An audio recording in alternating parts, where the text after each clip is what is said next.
Salut très chers frères et sœurs, salut à tous les amis de la Côte d'Ivoire, salut chers Africains. Nous sommes là encore et nous serons toujours là pour apporter notre version. Nous serons toujours là pour apporter notre pierre à cette jeune démocratie qui s'installe en Côte d'Ivoire. Nous serons toujours là pour la consolidation, en tout cas d'un état de bien-être. Chers frères et sœurs, hier, le 18 juin 2024, le président de la République, Alassane Ouattara, avait annoncé qu'il s'adresserait à la Côte d'Ivoire, qu'il s'adresserait au Congrès, c'est-à-dire les députés et les sénateurs qui sont les représentants du peuple, c'est-à-dire au peuple ivoirien, pour faire l'état de la nation. Vous avez bien entendu l'état de la nation. L'état de la nation, le président de la République a parlé de la sécurité. Le président de la République a parlé de l'éducation. Le président de la République a parlé de la justice, de la santé, des actions sociales. Le président de la République a parlé de paix. Le président de la République a parlé de logement, des infrastructures, des emplois, de l'industrie. Il a parlé des défis qui nous attendent. Beaucoup de défis ont été relevés. La sécurité, quand nous parlons de développement, quand nous parlons de bien-être, quand nous parlons de santé, c'est que nous sommes en sécurité. Parce qu'on sait qu'en Côte d'Ivoire, il y a un certain temps, on ne pouvait même pas sortir par là jeter du pain. Aujourd'hui, le peuple ivoirien, la Côte d'Ivoire est sécurisée, le peuple ivoirien est en sécurité. Aujourd'hui, l'éducation est réelle, comme il l'a dit. Aujourd'hui, la participation des jeunes filles à l'école, c'est une réalité. Vous avez vu que beaucoup de collèges, beaucoup de lycées sont en train d'être construits, même des lycées des jeunes filles, uniquement que des filles, pour amener nos sœurs qui n'ont pas eu la chance avant d'aller à l'école, mais aujourd'hui, pour ne plus que ça se répète. On l'a déjà dit, le développement d'un pays commence d'abord par l'éducation. Et le président de la République a mis l'accent dessus. Il a même félicité la ministre de l'Éducation. Donc, ça veut dire que beaucoup de choses ont été faites. Pour avoir un pays civilisé, il faut avoir des citoyens intellectuels, il faut avoir des citoyens bien éduqués. Donc, on commence par l'éducation. Et quand on est bien éduqué, il faut être bien soigné. Il a félicité aussi le ministre de la Santé. Et quand on est bien soigné, il faut qu'on soit en mesure d'être dans un pays juste. Ça veut dire que le pauvre a les mêmes droits que le riche. Il a félicité la justice. Il a dit qu'en 2022, il y a eu des réformes qui ont été faites au niveau de la justice pour améliorer en tout cas la participation de la justice dans la vie des Ivoiriens. Il a félicité les militaires, la sécurité. Quand tout ça là est réuni, il faut être dans une atmosphère sécurisée. Le président de la République l'a dit, en santé, vraiment il faut être en santé. Et il a dit aussi, rapprochons-nous. Il a demandé aux politiques de se rapprocher plus des populations. Il a dit aux représentants de mener de plus en plus d'actions sociales. Il a dit de gérer la paix. Il a dit de discuter. Il a dit d'aller voir les frais. Il a même conseillé aux ministres, aux représentants, aux hauts fonctionnaires d'aller fêter. Chacun va fêter avec sa population. C'est pourquoi aujourd'hui nous voyons pendant les fêtes de fin d'année, pendant les fêtes de Noël, pendant les fêtes musulmanes, les chrétiennes, presque tout le monde, tous ces représentants-là, tous ces cadres-là vont fêter dans les villages. Et ça apporte de l'engouement aux populations. Voilà ces actions qui sont posées. Le président de la République a parlé des logements sociaux. Le président de la République a parlé des infrastructures que nous voyons. Il n'a même pas besoin de parler de ça. Ces infrastructures-là, c'est visible. Il a dit 45 ponts qui ont été construits en Côte d'Ivoire. Quand on sait le premier pont, le deuxième pont, le troisième pont, le quatrième pont, le cinquième pont à Abidjan. Quand on sait des ponts entre le pont sur, comment on appelle, Béoumi. Quand on sait la voie à Sakassou, aujourd'hui, sortons au pouvoir. Le président de la République a parlé des emplois. Il a dit, ces infrastructures qui sont en train d'être créées, c'est de l'emploi pour la jeunesse ivoirienne. Ces sociétés, comme il a dit, sociétés privées qui s'installent, c'est l'emploi pour la jeunesse. L'industrie, il a dit, il y a le pétrole qui est là, il y a les industries, des mines qui sont en train d'être découvertes là, par-ci et là. Donc, tout ça, c'est de l'emploi pour la jeunesse. Il a parlé des défis. Il a dit, quand il présente tout ça, il dit, il y a beaucoup qui reste à faire. Le président de la République a fait l'état de la nation. Mais on a des gens ces opposants, ces politiciens vraiment qui n'ont rien à proposer. Voilà un qui vient, lui, il est déçu parce qu'on n'a pas parlé de son papa. Michel Gbagbo, qui dit qu'on n'a pas parlé de son papa, Laurent Gbagbo. Comme si Laurent Gbagbo, c'est la préoccupation première des Ivoiriens. J'ai dit, il y a un lieu pour parler de Laurent Gbagbo et pas là. Le président de la République, évidemment, ne veut pas venir faire la publicité de Laurent Gbagbo qui n'a plus rien à proposer au peuple ivoirien. Chers frères et sœurs, il faut que nous soyons fixés sur les objectifs. Chaque Ivoirien aujourd'hui a des préoccupations. Chaque Ivoirien aujourd'hui a des visions. On ne peut pas, le président de la République ne peut pas venir à une adresse à la nation, venir identifier des problèmes individuels, s'il vous plaît. Ce n'est pas le moment. Je crois qu'il y a des cadres plus comment dire, désignés pour parler de ces cas-là. Michel Gbagbo dit qu'on n'a pas parlé de son père, Laurent Gbagbo. Et de deux, que le président de la République n'a pas dit s'il va être candidat ou bien il ne veut pas être candidat. Quand on sait que ce n'était pas le congrès ou bien la convention du RHDP pour qu'on puisse choisir un candidat du RHDP. Le président de la République est venu faire l'état de la nation. Et l'état de la nation, ça a été vraiment fait. Ils disent qu'ils n'ont rien écouté, ils n'ont rien entendu. Mais quand on ferme les oreilles, il n'y a pas plus sourd que celui qui refuse d'entendre. Parce que par rapport à tout ce que le président a dit, quand des gens viennent pour dire que vraiment on est resté sur notre faim, parce qu'eux voulaient entendre que Laurent Gbagbo est sur la liste, que le président de la République est candidat, je dis que ce n'est pas le lieu et d'ailleurs, ce n'était pas l'ordre du jour. Le président de la République, à un certain moment, peut venir dire, ou de l'ordre du jour, le président il peut ajouter certaines choses dessus qui semblent nécessaires. Mais aujourd'hui, pour nous les Ivoiriens, la participation de Laurent Gbagbo n'est pas un fait majeur. Voilà, ce même monsieur, Michel Gbagbo, qui critique tout et rien à la fois, finit par féliciter la chaîne de télévision, que moi-même je félicite ici, NCI 360, il félicite et il dit qu'ils sont en train de faire du bon travail. Il oublie pour que ces chaînes de télévision, parce que vous voyez aujourd'hui qu'en Côte d'Ivoire, il y a plein de chaînes de télévision et de radios qui sont venues s'installer, privées. Mais quand tout cela vient s'installer, d'abord, c'est de l'emploi pour la jeunesse. Parce que rappelez-vous que beaucoup de journalistes sont dans ces chaînes de télévision-là, étaient à la RTI et même au chômage.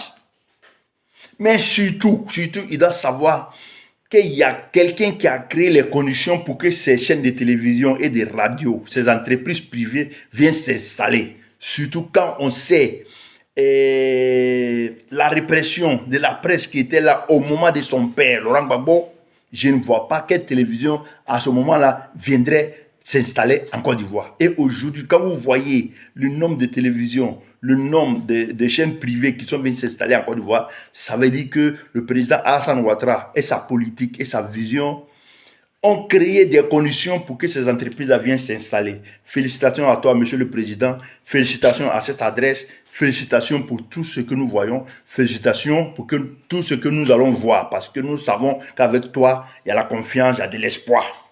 Je l'ai déjà dit, à chaque fois que le président de la République s'adresse à la nation, le peuple ivoirien dans son ensemble, comme il est dit, ceux qui ne les oreilles pour entendre, je n'ai pas dit ceux qui ont les grosses oreilles, là, je n'ai pas dit non.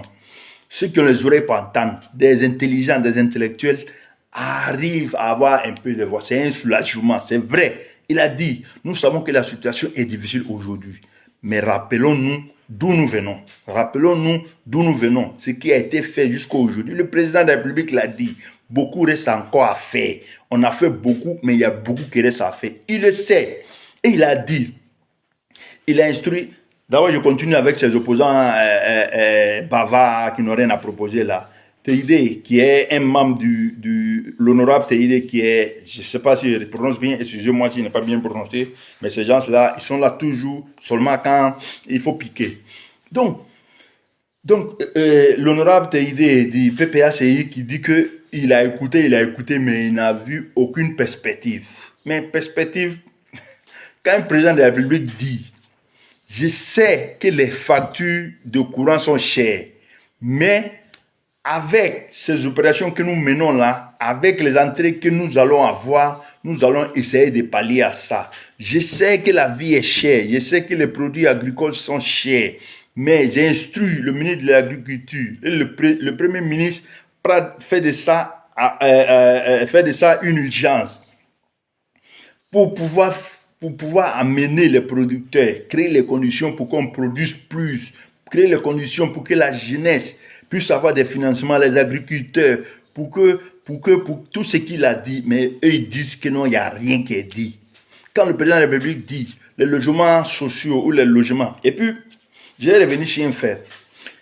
Les logements sociaux, là, ça avait été lancé, et il y a eu même des gens, comme d'autres l'ont dit, qui avaient payé de l'argent, parce que la Côte d'Ivoire avait cru que, avec, comment on dit, avec des sociétés locales, avec des sociétés nationales, on allait pouvoir construire. Parce que les gens se trompent. Aujourd'hui, là, pendant qu'ils étaient au pouvoir, pendant que Laurent Gbagbo était au pouvoir, c'est quelques cadres et quelques gens qui s'en sortaient, qui arrivaient à construire une, deux ou trois maisons. C'est vrai, on a fait beaucoup de tabac, mais il n'y a pas beaucoup de maisons qui ont été construites. Donc, le président de la République qui croyait que le peuple ivoirien ou que les sociétés ivoiriennes avaient les moyens pour construire suffisamment de maisons. C'est pourquoi ils ont lancé la construction des maisons sociales, là, les logements sociaux.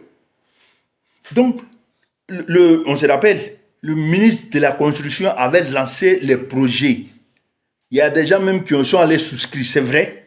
Et on n'a même plus de l'argent parce qu'on pensait que ces entreprises-là pouvaient construire suffisamment de maisons pour pouvoir loger les Ivoiriens, pour pouvoir loger les Abidjanais. Au fil du compte, on a vu que sous Laurent Gbagbo, l'Ivoirien a été appauvri. Les sociétés ivoiriennes ont été appauvries parce que quand on sait que les bleus boudés, les jeunes patriotes, ces gens-là passaient d'entreprise en entreprise, il fallait racketter. Il n'y avait aucune entrée pour ces sociétés-là. Donc ces sociétés se sont appauvries. Ces Ivoiriens se sont appauvris. Donc ils n'avaient pas la capacité de construire des maisons. Voilà pourquoi ce projet a été bloqué.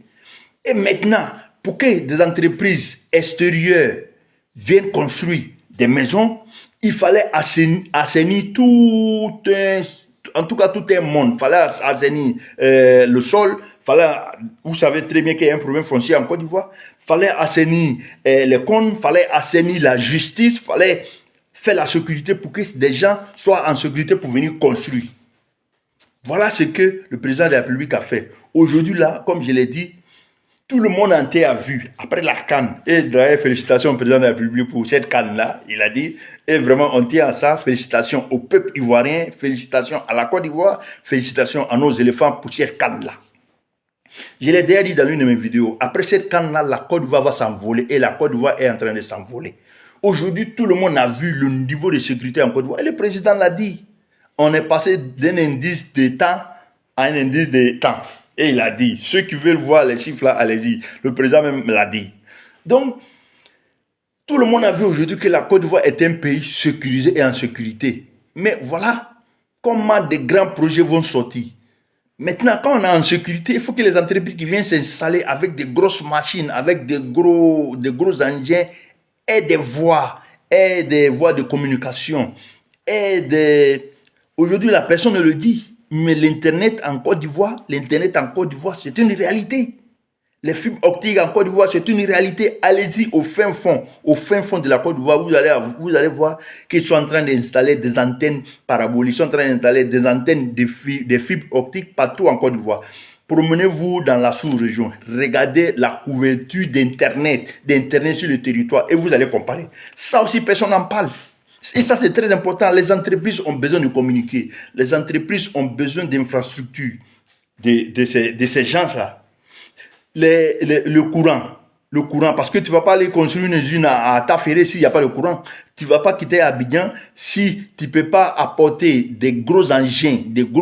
Vraiment, vous voyez des engins sur les routes. Donc, il fallait créer les conditions pour que ces sociétés-là se sentent en sécurité. D'abord, la sécurité qui est faite par les militaires, par la police, par la gendarmerie. Et ensuite, par la sécurité pour pouvoir communiquer quand un est à Taféré pour qu'il puisse communiquer avec son patron ou son entreprise qui est en Chine, qui est aux États-Unis, qui est en Ukraine ou qui est en France, comme vous voulez. Tout ça, il faut créer des conditions et le président de la République a créé des conditions. Chers frères et sœurs, vous parlez de quoi? Ça, c'est des actes concrets. Nous qui avons la chance, comme je l'ai dit, voyager un peu. On a des plateformes où on discute avec des gars, des opposants qui toujours en train de critiquer, qui sont assis à Abidjan, qui pensent que tout s'arrête à Abidjan. Voyageons un peu. Prenez un cas un jour d'Abidjan à Accra. Allez-y faire 2 jours puis revenez. Allez-y au Mali, revenez. Allez-y au Libéria, revenez. Allez-y en Guinée, revenez au Sénégal, au Nigeria qui est la plus grosse qu'on dit, puissance qu'on dit. Allez-y, vous allez voir qu'en Côte d'Ivoire, il y a beaucoup de choses qui sont en train d'être faites. Vous allez voir qu'en Côte d'Ivoire, ça va. Le président de la République l'a dit, beaucoup reste à faire, mais on a fait beaucoup. Ce qu'on a fait là, félicitons-nous de ça. Ce qu'on a fait là, prenons ça et gardons ça. Parce que si Laurent Gbagbo avait fait ne serait-ce qu'un petit boulot, qui soit de maintenir les voiries, autant d'Oufou Boigny. Henri Konan Bédié, c'est vrai, a fait des Saint-Fra, des Yamoussoukro à Saint-Fra, peut-être en passant par Gaïwa. Il a fait un peu la côté, il a fait quelques... Si Laurent Gbagbo avait fait au moins des Toumoudi à Gaïwa, il y a beaucoup qu'on aurait gagné. Mais le monsieur, il n'a rien fait. Il s'est assis, il a vu toutes les infrastructures se dégrader. Des installations anarchiques. Voilà aujourd'hui qu'il faut casser des maisons des gens, il faut détruire, il faut refaire. C'est-à-dire qu'eux même qui disaient que c'était la refondation, je ne sais pas qu'est-ce qu'ils ont refondé. Ils n'ont rien fait du tout et c'est eux qui viennent pour discuter. Comme je l'ai dit, et surtout, je vais parler de monsieur du PDCI. Bredoumi, qui est, je ne sais pas quel, en tout cas, on ne se rappelle pas d'eux, ils sortent seulement quand les choses ne vont pas trop, qui dit qu'il n'est pas satisfait. À part la reconnaissance, à part l'hommage que le président de la République a rendu au feu président Henri Konan Bédié, il n'y a pas... il n'est pas satisfait de quelque chose, ce qu'il a dit là. Le président de la République, tout ce qu'il a dit là, lui n'a rien compris dedans. La seule chose qu'il a compris dedans, c'est l'hommage qu'il a rendu au président Félix Houphouët. Je profite ici pour rendre hommage au président de la République, pour rendre hommage, en tout cas à Henri Konan Bédié. Les obstacles de Henri Konan Bédié, nous avons vu, permettez-moi de le dire, toute la nation unie. Mais unis, quand il dit unis, j'ai un mais dedans. Quand on sait qu'elle a veillé, Laurent Gbagbo, la délégation de Laurent Gbagbo, a refusé de saluer littéralement la délégation de Afin Guessan. Respectons nos morts. On a beaucoup de considération pour nos morts. Laurent Gbagbo refuse de saluer Afin Guessan aux obstacles d'Henri Konan Bédié. Et puis, l'hommage de la nation rendu à M. Henri Konan Bédié, ce grand homme, cet homme politique dont tout le monde a parlé. Il y a toujours des mains.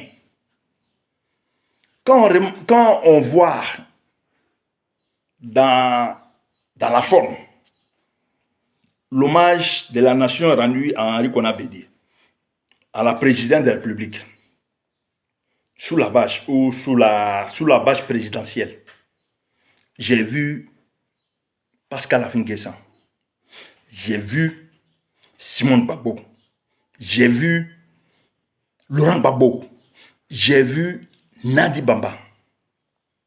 Maintenant, entre Simone Gbagbo, qui était assis, vraiment, on a tout fait pour les séparer, mais les regards étaient là.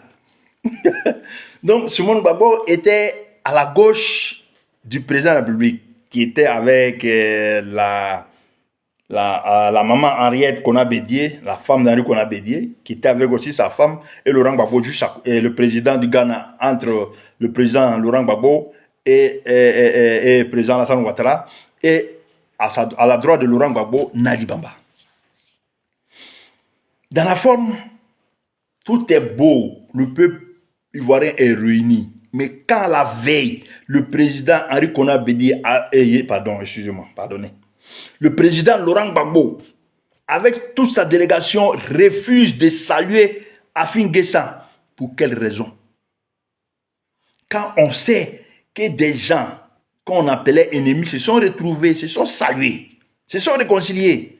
Et Laurent Gbagbo, qui prétend réconcilier le peuple ivoirien n'arrive pas à se réconcilier avec son ancien premier ministre, avec son parti, son compagnon de longue date.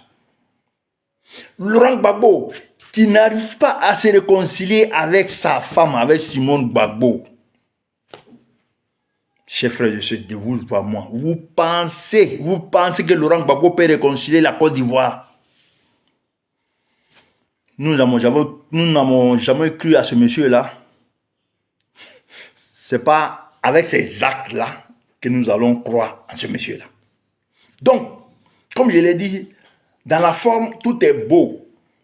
Pascal Affi-N'Guessan est là, qui ne se parle pas avec Laurent Gbagbo. Simone Gbagbo est là, qui attend d'abord avec son fusil. Maintenant, Affi-N'Guessan et Simone Gbagbo, on a essayé de ne pas les mettre côte à côte parce qu'ils ne savent pas ce qu'ils vont se dire, parce qu'eux là-même ne s'entendent pas. Donc, on a pris le soin de mettre quelqu'un de modéré, vraiment à qui je rends hommage ici aussi, l'ancien Premier ministre Patrick Achi, qui était assis entre Simone Gbagbo et Pascal Affi-N'Guessan. C'est déjà bon, ça amortit quelque chose. Mais de l'autre côté, Simone Gbagbo n'est pas d'accord. Elle dit qu'on ne peut pas rendre son mari. Son mari est dans la main de Nadi Bambalawa. Dans la forme, tout est beau. Mais quand on sait, Simone Gbagbo, Laurent Gbagbo, Nadi Bamba, Affi-N'Guessan, ce que chacun pense de chacun. Comme on l'a dit, on peut faire des palabres, mais après, on peut se réconcilier. Mais on sait que ces gens-là, Nadi Bamba, Laurent Gbagbo, Simone Gbagbo, Affi-N'Guessan et certains d'autres que je vais citer ici, ne sont pas encore réconciliés et ne sont pas prêts à se réconcilier. Ça, c'est des Ivoiriens. Ça, c'est une forme d'Ivoirien fabriquée par Laurent Gbagbo. Parce que tout ça, c'est Laurent Gbagbo.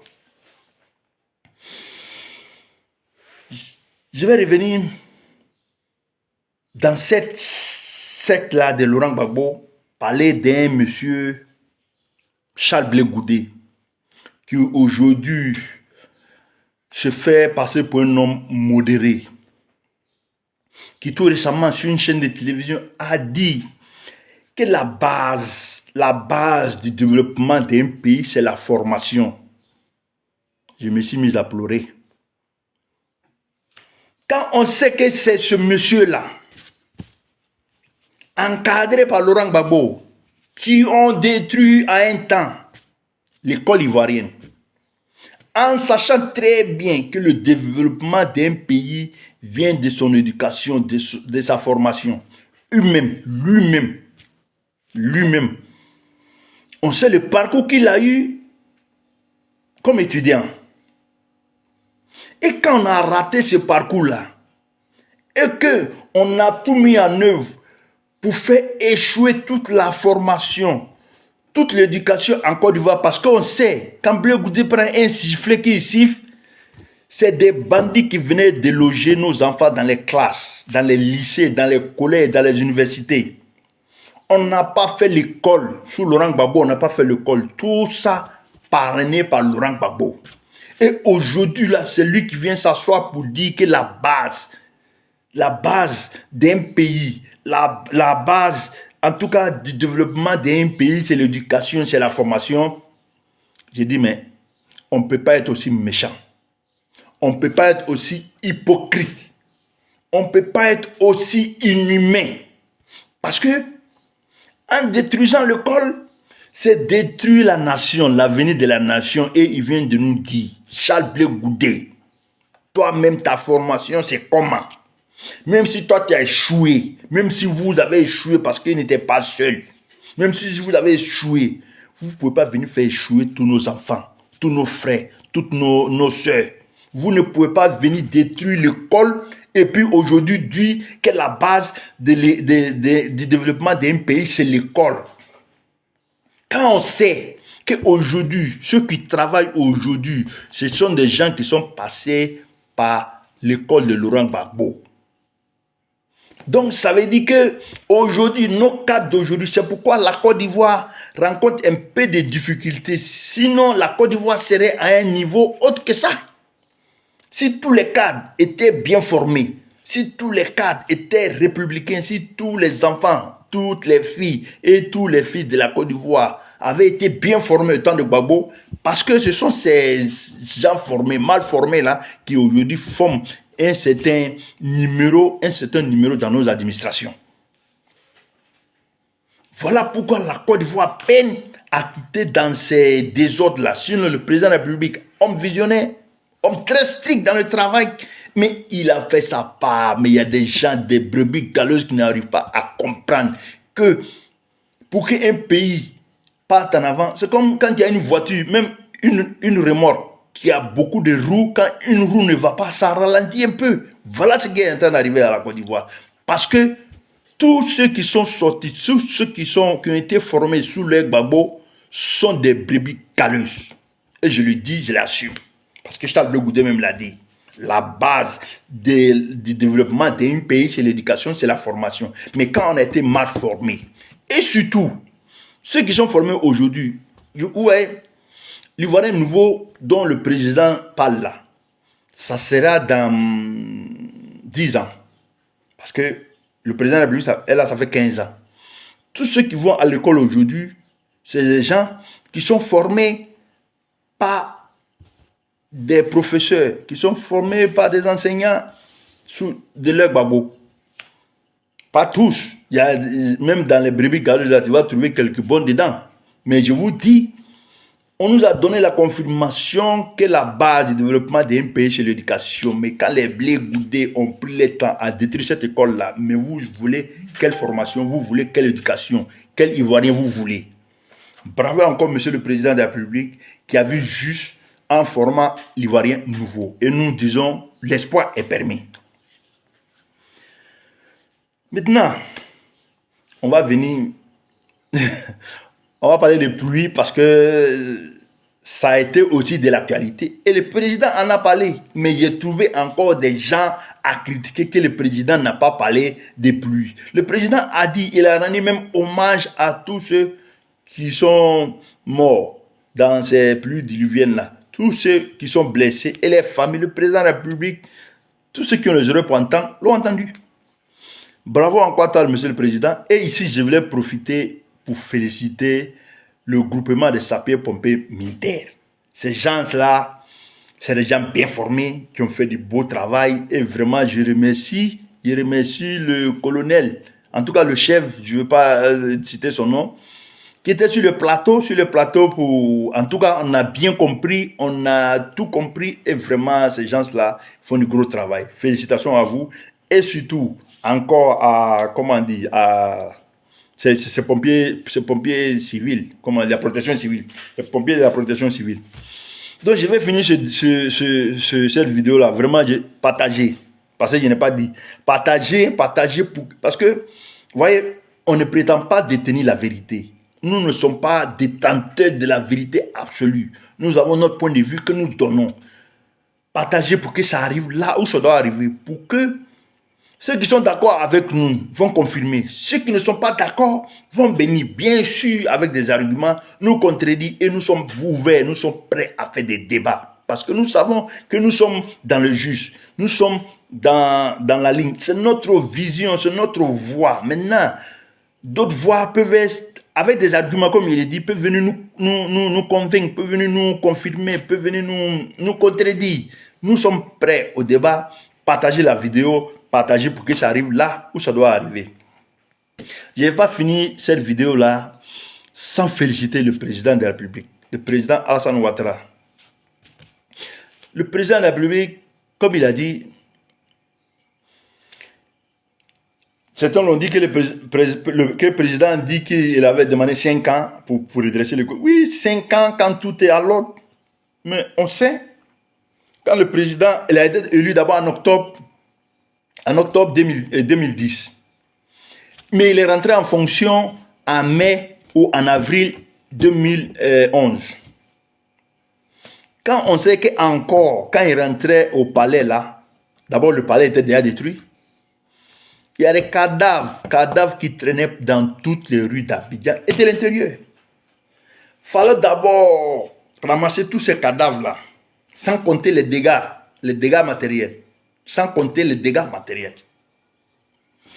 Il fallait enterrer nos morts, pleurer nos morts dignement.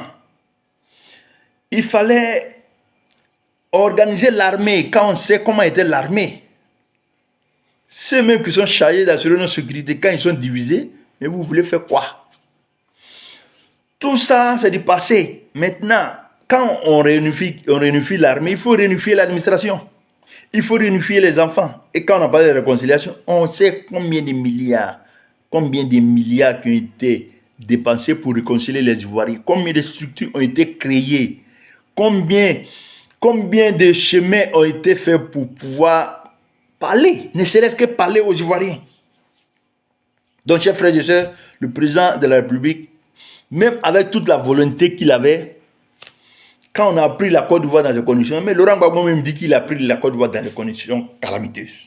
Ce n'était pas pire que le temps de Ouattara. Mais il n'a rien fait. Et le président de la République, on se rappelle qu'on l'appelait Margellan. Donc, fini en félicitant le président de la République, fini en... Ouattara, quand il arrive au pouvoir, la première chose qui le fait avancer, c'est qu'il n'a pas d'idée de vengeance.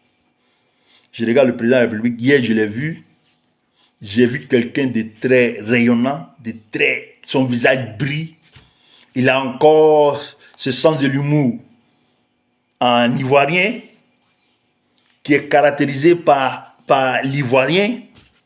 Vraiment, j'ai été heureux de voir le président sourire, faire sourire toute la salle, cette grande salle c'est que ce n'était pas une atmosphère lourde. Lui-même, au début c'était lourd, mais le président de la République lui-même, il a apaisé un peu, il a porté cette, en tout cas, cette, comment on dit, cette brèche-là d'humour qui est caractérisée par l'Ivoirien. Bravo encore, monsieur le président de la République, bravo pour tout ce que tu as fait. Comme je l'ai dit, le président de la République a créé les conditions pour que, il a dit, il faut créer des champions nationaux. Et ça ne suffit pas, parce qu'on a essayé, ça ne suffit pas. Donc, il faut créer les conditions pour appeler les investisseurs étrangers, extérieurs. Mais on a dit d'abord Ivoiriens. Si nous les Ivoiriens, les entreprises ivoiriennes ont des fonds pour pouvoir créer des entreprises qui puissent en tout cas embaucher des Ivoiriens, des jeunes de la Côte d'Ivoire, tant mieux. Mais quand on n'a pas ça, on crée les conditions et aujourd'hui, toutes les conditions sont créées pour que la Côte d'Ivoire soit un pays développé. Il a dit, le président de la République l'a dit aussi. Merci encore, monsieur le président de la République. Merci à la Côte d'Ivoire. Merci à tous ceux qui ont compris qu'il faut aller dans le sens de la réconciliation, de la paix. La réconciliation, d'abord, c'est fini. Dans le sens de la paix, de l'apaisement, qu'il faut prendre d'abord la Côte d'Ivoire. Il faut penser d'abord Côte d'Ivoire. Il faut penser d'abord Côte d'Ivoire avant de penser Baoulé, Djoula, Bété, Guéré, Wobé, Adjoukrou. Ou avant de penser Abidjan, Yamoussoukro, San Pedro, Boaké, Korogo, Katiola, Odiene, Abangourou. Il faut penser d'abord Ivoirien. Et avant tout, nous sommes d'abord Ivoiriens. Si nous faisons de cela notre cheval de bataille, j'ai dit que ce monsieur que nous voyons là au pouvoir, monsieur le président de la République, son excellence Alassane Ouattara, nous lui faisons entièrement confiance. Et quand tu fais confiance à quelqu'un, tu es patient. Aujourd'hui, la Côte d'Ivoire, le niveau que la Côte d'Ivoire atteint là, c'est parce que nous lui faisons confiance. Et quand on fait confiance, on est patient. Chers Ivoiriens, soyez patients. Nous avons dit, nous voyons le bout du tunnel. Dans très peu de temps, la Côte d'Ivoire sera, on l'a déjà dit, et la CAN nous donne raison. Aujourd'hui, là, tous les numéros nous donnent raison. Avec le président de la République, il sera candidat en 2025, il ne sera pas candidat, ça, ce n'est pas nos problèmes. Mais aujourd'hui, là, nous disons, suivons le président de la République. Dans l'union, la discipline et le travail, la Côte d'Ivoire est sur le bon chemin. Bravo, monsieur le président de la République. Bravo au peuple ivoirien. Bravo à la Côte d'Ivoire.